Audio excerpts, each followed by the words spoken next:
Mate, we could see history this weekend, the Surround Stakes 1400 metre contest for the 3-year-old fillies, because one Chad Schofield is riding the favourite, learning to fly, and when it comes around on Saturday, he'll be 3,546 days in between Group 1 wins. Gee. Can he get it done? Wheeze. I hope so.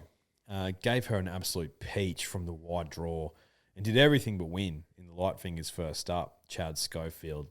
If he repeats that sort of effort here, I don't think that can beat her. She's drawn a much better gate 6. She's trialled 3 times before that first up run in the light finger stakes. So I think, if anything, this is almost like a third up run for learning to fly. So she's going to be ready to go. She was phenomenal first up. So she's my clear on top selection, learning to fly. She was my golden slipper pick, and that did not go right. So I'm hoping that she gets a Group 1 here. Yeah, I agree. She picks herself learning to fly. She was the clear on top selection from the light fingers for me. Ran it very similar sectionals to Fangirl late on the day, albeit over shorter distances. But, you know, you have to be quite a talent to do that, I would imagine. So Chad to break his duck of nearly 10 years.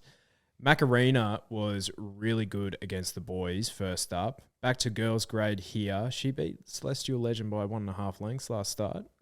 She's in with a hope. Kimochi just refuses to miss the placings in a Group 1. And then Tiz Invincible with J-Mac on. She was probably one of the better ones out of the light fingers as well, but I think learning to fly is the clear on top selection. Yeah, so fair. So for me, rounding out the placings, I'm going to chuck a bit of value in there, mate, just for a laugh. Let's see how we go. Roll on High. I thought she was phenomenal during Cup Week, and she was going to be favourite, you would imagine, in the 1,000 Guineas, but Peter Moody and Kat Coleman pulled up stumps on her prep. First up here, she's got bigger fish to fry, probably the Vinery, but she's $15, so chuck her in my numbers. Another one that I'm going to chuck into my numbers, if it's a wet deck, Kristilli. 4th, first up, 3rd, 2nd up. You know, maybe this has been the grand final all along. What about an Annabelle Neesham Quincy? Wow.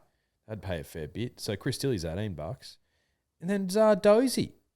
Does she want further? 100%. Is this the grand final? Definitely not. Aussie Tom on. Aussie Tom, gate 10. She's a good filly, Zardozi. And at $23, if you're a guy who gets weird and exotic, if you want to chuck her in your first 4s, I wouldn't talk you out of it. Why would you? Definitely not. So, yeah, I might even responsibly chuck that first 4 on myself and pay anything. It would. It'd actually pay anything. It would. It'd pay a set amount, but it'll pay a lot.